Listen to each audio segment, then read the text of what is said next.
ನಮಸ್ತೆ. ದಾನಗಳಲ್ಲಿ ಅತ್ಯಂತ ಶ್ರೇಷ್ಠ ದಾನ ಅನ್ನದಾನ. ಪ್ರಪಂಚ ಒಪ್ಕೊಂಡಿರುವಂಥ ದಾನ. ಅದೇ ಅನ್ನವನ್ನು ಬೆಳೆಯೋ ಭೂದಾನ ಅದಕ್ಕಿಂತ ಶ್ರೇಷ್ಠ ದಾನ ಅಂಥೇಳಿ ವಿನೋಬಾ ಭಾವೆ ಅವರು ಜನರ ಮನಸ್ಸಲ್ಲಿ ಅರಿವನ್ನು ಮೂಡಿಸಿ, ಪ್ರಜ್ಞೆಯನ್ನು ಮೂಡಿಸಿ, ಮೋಟಿವೇಟ್ ಮಾಡಿ ಜಮೀನ್ದಾರರಲ್ಲಿ ಬಹಳಷ್ಟು ಕೊಳಿತ ಬಿದ್ದಿರುವಂಥ ಭೂಮಿಯನ್ನು ಸ್ವಪ್ರೇರಣೆಯಿಂದ ದಾನ ಮಾಡಲಿಕ್ಕೆ ತಮ್ಮ ಹಿತವಾದ ಮಾತುಗಳಿಂದ, ಹರಿತವಾದ ಮಾತುಗಳಿಂದ ಮೋಟಿವೇಟ್ ಮಾಡಿ ದಾನ ಮಾಡೋ ಹಂಗೆ ಮಾಡಿದ್ರಲ್ಲ. ಒಂದು ಕಾಲಕ್ಕೆ ಜಮೀನ್ದಾರರೆಲ್ಲ ಸ್ವಪ್ರೇರಣೆಯಿಂದ ಮುಂದೆ ಬಂದು ಇಚ್ಛೆಯಿಂದ ಇರದಂಥ ಬಡವರಿಗೆ ತಮ್ಮ ಭೂಮಿಯನ್ನು ಬಿಟ್ಟುಕೊಟ್ರು. ಆವಾಗ ಇದು ಒಬ್ಬರು ಮಾಡಿದಂಥ ಕೆಲಸ. ವಿನೋಬಾ ಭಾವೆ ಅವರ ನೇತೃತ್ವದೊಳಗಾಯಿತು. ಅಲ್ಲಿ ಅವರು ಜನರ ಮನವೊಲಿಸಿ ಸ್ವಪ್ರೇರಣೆಯಿಂದ ತಾವಾಗಿಯೇ ಮುಂದೆ ಬಂದು ತಮ್ಮ ಭೂಮಿ, ಒಡವೆ, ವಸ್ತು ಎಲ್ಲವನ್ನು ದಾನ ಮಾಡೋ ಹಂಗೆ ಮೋಟಿವೇಟ್ ಮಾಡಿದರು. ಅದೇ ಇಂದಿರಾ ಗಾಂಧಿಯವರು ಉಳ್ಳವರ ಜಮೀನನ್ನು ಅಧಿಕಾರದಿಂದ ಕಿತ್ಕೊಂಡು ಇಲ್ಲದವರಿಗೆ ಕೊಟ್ಟರು. ಇವ್ರದ್ದೊಂದು ರೀತಿ, ಅದು ಆ ಸಂತನ ರೀತಿ. ಇದು ಈ ಹೆಣ್ಮಗಳು ಈ ರೀತಿ ಮಾಡಿದಂಥ ಒಂದು ದಬ್ಬಾಳಿಗೆಯ ರೀತಿಯಾಗಿ ಜಮೀನ್ದಾರರು ಅನಿವಾರ್ಯವಾಗಿ ತಮ್ಮ ಭೂಮಿಯನ್ನು ಇಲ್ಲದವರಿಗೆ ಕೊಡಬೇಕಾಗಿ ಬಂದದ್ದೊಂದು ಇತ್ತು ಕಾಲ.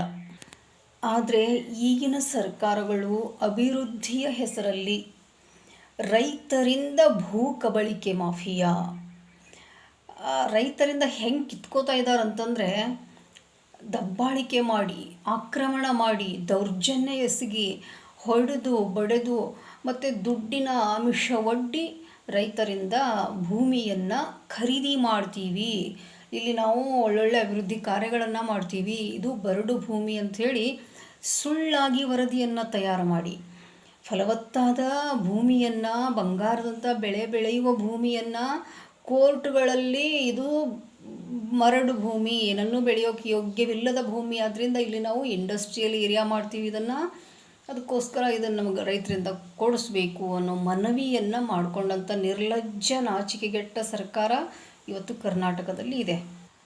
ಅವರು ಭೂ ಮಾಫಿಯಾವನ್ನು ಹೆಂಗೆ ಮಾಡ್ತಾ ಇದ್ದಾರೆ ಅಂತಂದರೆ, ಕುಡಿಯುವ ನೀರಿಗೆ, ಯೋಗ್ಯವಾದ ನೀರಿಗೆ, ಬೆಳೆಗಳನ್ನು ತೆಗಿಬೇಕಾದಂಥ ನೀರನ್ನು ಕಲುಷಿತಗೊಳಿಸಿ ಇಂಡಸ್ಟ್ರಿಯಲ್ಲಿಂದ ಬರುವಂಥ ತ್ಯಾಜ್ಯವನ್ನೆಲ್ಲ ನೀರಿಗೆ ಹರಿದ್ಬಿಟ್ಟು ಆ ಒಂದು ಕೊಳಕಾದ ನೀರನ್ನು ರೈತರ ಜಮೀನುಗಳಿಗೆ ಹರಿಸ್ಬಿಡೋದು.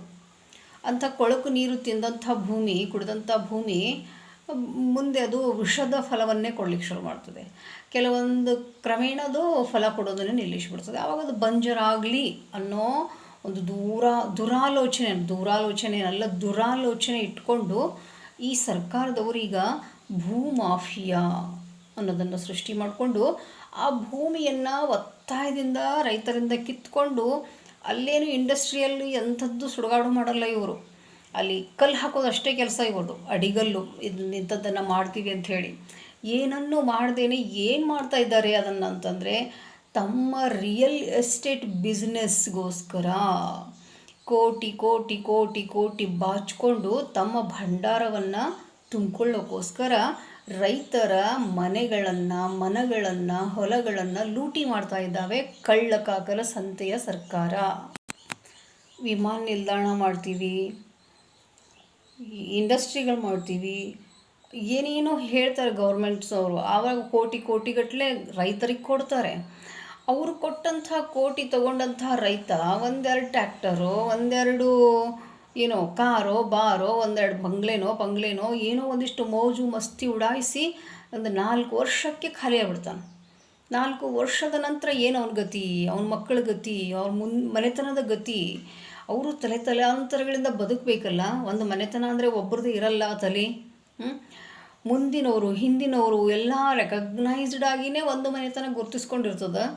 ಮತ್ತು ಅಂಥ ಮನೆತನವನ್ನೇ ಅಳಿಸಿ ಹಾಕುವಂಥ ಒಬ್ಬ ವ್ಯಕ್ತಿಯನ್ನು ಕಣ್ಮುಂದೆ ಇಟ್ಕೊಂಡು 1 ಕೋಟಿ ಕೊಟ್ಟಿನಿ ಅಂತಂದರೆ ಅವನ ಕಾಲಕ್ಕೆ ಆಗೋಯ್ತದು.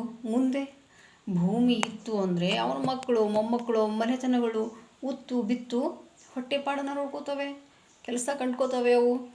ಅಂಥ ಒಂದು ಸದವಕಾಶವನ್ನು ಈ ಸರ್ಕಾರಗಳು ತಮ್ಮ ಲಾಭಕ್ಕೋಸ್ಕರ, ತಮ್ಮ ಗಳಿಕೆಗೋಸ್ಕರ ಕಿತ್ಕೊಂಡು ಆ ರೈತರನ್ನು ಬೀದಿಯೊಳಗೆ ನಿಲ್ಲಿಸಬೇಕು ಅಂತ ಹುನ್ನಾರ ಹಾಕ್ಕೊಂಡವರಲ್ಲ. ಇದೆಂಥ ಹಾರಿಬಲ್ ಭಯಂಕರವಾದಂಥ ಸುದ್ದಿ ಇವತ್ತಿಂದು. ರೈತರೆಲ್ಲ ಹೋರಾಟಕ್ಕಿಳಿದಾರ. ವರ್ಷ ಆಯಿತು ಅವರು ಏನು ಇಡೀ ನಿರಂತರ ಹೋರಾಟ ಮಾಡ್ತಾ ಇದ್ದಾರೆ ಅವರು. ಯಾರೂ ಅವರ ಮಾತುಗಳನ್ನು ಕಿವಿ ಹಾಕೋತಾ ಇಲ್ಲ. ಗೌರ್ಮೆಂಟ್ನವರು, ಎಮ್ ಎಲ್ ಎಗಳು, ಮಂತ್ರಿಗಳು, ಕಂತ್ರಿಗಳು ಯಾರು ಒಬ್ಬರು ಅವ್ರ ಕಡೆ ಲಕ್ಷ್ಯ ಕೊಡ್ತಾ ಇಲ್ಲ. ಅವರ ಆಕ್ರೋಶದಿಂದ ಆ ಮಂತ್ರಿಗಳನ್ನಾಗಲಿ ಯಾರನ್ನೂ ಅವರು ವಿತೌಟ್ ರೆಸ್ಪೆಕ್ಟ್ ಮಾತಾಡ್ತಾ ತಮ್ಮ ಮನೆದು ಕೊಡಲಿ, ತಮ್ಮಲ್ಲೇ ಕೋಟಿ ಕೋಟಿ ಎಕರೆಗಳನ್ನು ಇಟ್ಕೊಂಡು ಕೂತಾರಲ್ಲ, ನಮ್ಮದು ಯಾಕೆ ಒಂದೊಂದು ಎಕರೆದ ಮೇಲೆ ಕಣ್ಣು ಹಾಕ್ತಾರೆ ಇವರು ಬಡವ್ರ ಮೇಲೆ. ಬಡವರ ಶೋಷಣೆ. ರೈತನೇ ದೇಶದ ಬೆನ್ನೆಲುಬು.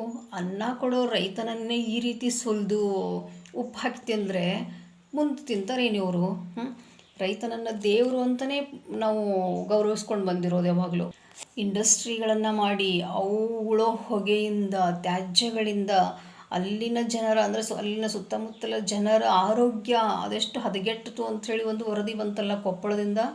ಆಮೇಲೆ ಈಗ ಬೆಂಗಳೂರಲ್ಲೇ ನೀರು ಅದೆಷ್ಟು ಕಲುಷಿತ ಅಂತಂದರೆ ಅದು ಚರಂಡಿ ನೀರು ಕುಡಿಯೋಕ್ಕೆ ಪೂರೈಕೆ ಮಾಡ್ತಾಯಿದ್ದಾರೆ. ಅದೇ ಚರಂಡಿ ನೀರನ್ನು ಕಾಲುವೆಗಳಿಗೆ, ರಾಜಕಾಲುವೆಗಳಿಗೆ ಸೇರಿಸಿ ಅದನ್ನು ರೈತರ ಹೊಲಗಳಿಗೆ ಹೋಗೋ ಹಂಗೆ ಈ ರಾಜಕಾರಣಿಗಳು ಮಾಡ್ತಾ ಇದ್ದಾರೆ ಅನ್ನೋ ಸುದ್ದಿನೇ ಕೇಳಿದ್ರೆ ಎದೆ ಒಡೆದು ಹೋಗ್ತದೆ. ದೇವರು ಮಾಡೋದು ಬೇರೆ. ದೇವ್ರು ಏನೇನೇನೇನೋ ಮಾಡಿ ಮನುಷ್ಯನನ್ನು ಮಣ್ಣು ಮುಗಿಸಿರ್ತಾನೆ. ಅದ್ರ ಜೊತೆ ಈ ಮನುಷ್ಯ ತನ್ನನ್ನೇ ತನ್ನ ಥರಾನೇ ಇರುವಂಥವ್ರಿಗೆ ಬೇರೆ ರೀತಿ ಒಳಗೆ ಕೊಲೆ ಮಾಡೋ ಸಂಚು ಮಾಡ್ತಾನೆ. ಅದು ಜನಪ್ರತಿನಿಧಿ ಅಂತಂದರೆ ಹೇಗ್ರಿ ನಂಬೋದು? ಶಾಕ್ ಆಗಲ್ಲ ಮನುಷ್ಯಗೆ? ಇಂಥ ಭ್ರಷ್ಟರನ್ನು, ದುಷ್ಟರನ್ನು ಆಯ್ಕೆ ಮಾಡಿ ಕಳಿಸಿರ್ತಾರಲ್ಲ ಮತದಾರ ಪ್ರಭುಗಳು. ಅವರು ಕೊಟ್ಟಂಥ ಒಂದು ಬಾಟಲ್ ಹೆಂಡ, ಅವ್ರು ಕೊಟ್ಟಂಥ ಒಂದಿಷ್ಟು ಬಿಡಿಗಾಸು, ಅವ್ರ ಕುಕ್ಕರು ಪಕ್ಕರು, ಸೀರೆ ಗೀರೆ ಇನ್ನೊಂದು ಮನೆಯೊಳಗೆ ಇಟ್ಟು ಇವರಿಂದ ಭಿಕ್ಷೆ ತಗೊಂಡು, ಇವರು ಕೊಡುವಂಥ ಭಿಕ್ಷೆಯನ್ನು ಅವರು ಡಿಮ್ಯಾಂಡ್ ಮಾಡಿ ಕಿತ್ಕೊಂಡು ಇಷ್ಟನ್ನು ಕೊಟ್ಟು ಅಷ್ಟನ್ನು ಲೂಟಿ ಮಾಡಲಿಕ್ಕೆ ಅವಕಾಶ ಮಾಡಿ ಕೊಟ್ಟವ್ರು ಯಾರು? ಮತದಾರರು. ಮತದಾರನ ಕಣ್ ತೆರೆಯೋ ತನಕ ನಮ್ಮ ದೇಶದ ಈ ಭ್ರಷ್ಟ ವ್ಯವಸ್ಥೆ ಯಾವತ್ತೂ ಸರಿಯಾಗೋದಿಲ್ಲ.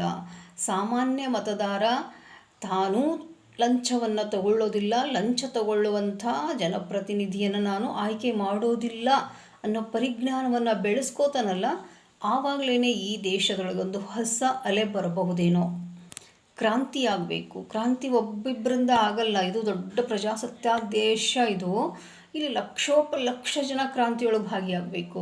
ಬರಹದಿಂದ, ಬೀದಿ ನಾಟಕಗಳಿಂದ, ಏನು ಸಿನಿಮಾ ಮಾಡ್ತೀರಿ, ಏನು ಧಾರಾವಾಹಿಗಳು ಮಾಡ್ತೀರಿ, ಅವೆಲ್ಲವೂ ದೇಶಕ್ಕೆ ಹಿತವಾದಂಥ, ಪೂರಕವಾದಂಥ ವಿಷಯಗಳನ್ನು ಹೊಂದಿರಬೇಕು. ಆವಾಗ ಜನರು ಅದನ್ನು ನೋಡಿ ಜಾಗೃತರಾಗೋದು. ಈ ಸುಡುಗಾಡು ಫೈಟಿಂಗ್ ಸೀನ್ಗಳು, ವಲ್ಗರ್ ಕಾಮಿಡೀಸ್ಗಳು, ಏನು ನೋಡ್ತೀವಿ ಅದ್ರ ಪ್ರಭಾವ ನಮ್ಮ ಮೇಲೆ, ಏನು ಓದುತ್ತೀವಿ ಅದ್ರ ಪ್ರಭಾವ ನಮ್ಮ ಮೇಲೆ, ಯಾರ ಸಂಘ ಮಾಡ್ತೀವಿ ಅದ್ರ ಪ್ರಭಾವ, ಯಾರ ಜೊತೆ ಮಾತಾಡ್ತೀವಿ ಅದ್ರ ಪ್ರಭಾವ ನೇರವಾಗಿ ನಮ್ಮ ಮಿದುಳಿಗೆ ಆಗ್ತದಾದ್ರಿಂದ ನಮ್ಮ ಸಂಘಗಳು, ಇವೆಲ್ಲ ಸಂಘಗಳಿದಾವಲ್ಲ, ಈ ಸಂಘಗಳು ಕಣ್ತೆರೆಯೋ ಹಂಗಿರಬೇಕು, ಅರಿವು ಮೂಡಿಸೋ ಹಂಗಿರಬೇಕು, ಹೃದಯ ವಿಶಾಲ ಮಾಡೋ ಹಂಗಿರಬೇಕು, ಮನುಷ್ಯರು ಮನುಷ್ಯರಾಗಿ ಬದುಕೋ ಹಾಗೆ ಮೋಟಿವೇಟ್ ಮಾಡೋವಂಥವುಗಳನ್ನು ನಾವು ನಮ್ಮ ಸಂಘಗಳಾಗಿ ಮಾಡಿಕೊಂಡ್ರೆ ದೇಶದ ತುಂಬ ಅದು ಬರಬೇಕು ಒಂದು ಹೊಸ ಅಲೆಯಾಗಿ. ಇವತ್ತಿನ ಮಕ್ಕಳು ಯಾಕೆ ಇಷ್ಟು ವಯಸ್ಸಲ್ಲಿನೇ ಇಷ್ಟೆಲ್ಲ ದುಶ್ಚಟಗಳನ್ನು ಅಂಟಿಸ್ಕೊಂಡು ಕೊಲೆಗಡುಕರಾಗಿ, ಹತ್ಯಾಚಾರಿಗಳಾಗಿ ಏನೆಲ್ಲ ಮಾಡಬಾರದ ಕುಕೃತ್ಯಗಳನ್ನು ಮಾಡ್ತಾ ಬಾಲಾಪರಾಧಿಗಳಾಗಿ, ದೊಡ್ಡವರಂತೂ ಬಿಡ್ರಿ ಅವ್ರ ಮೈ ಉಂಡು ಬಿಟ್ಟದದು ಸಂಪೂರ್ಣ ಕಿತ್ತೆಗೆಯೋಕ್ಕಾಗಲ್ಲ. ಇವು ಸಹಿತ ಅವರದೇ ಹಾದಿಯೊಳಗೆ ಹೋಗ್ತಾ ಇರೋದಕ್ಕೆ ಕಾರಣ ಮಾಧ್ಯಮ, ಸಿನಿಮಾ ಮಾಧ್ಯಮ, ಅಥವಾ ಕೈಯಲ್ಲೇ ಇರುವಂಥ ಇದು ಜಂಗಮವಾಣಿ ಅಂತಲೇ ಹೇಳಿದ್ರೆ ತಪ್ಪಾಗಲಿಕ್ಕಿಲ್ಲ. ಇಂಥ ಕಳ್ಳಕಾಕರ ಸಂತೆ ಒಳಗೆ ನಿಶ್ಚಿಂತೆಯಿಂದ ಬದುಕಿ ಹೋಗಬೇಕು ಅಂತಂದರೆ ಹೈಲಿ ಇಂಪಾಸಿಬಲ್. ಅವರೇನೋ ಹೇಳೋದ್ರು ಶಿವಶರಣರು, ಸಂತೆಯೊಳಗೇನೆ ಸಮಾಧಾನ ಇದ್ದು ಹೋಗ್ರಿ.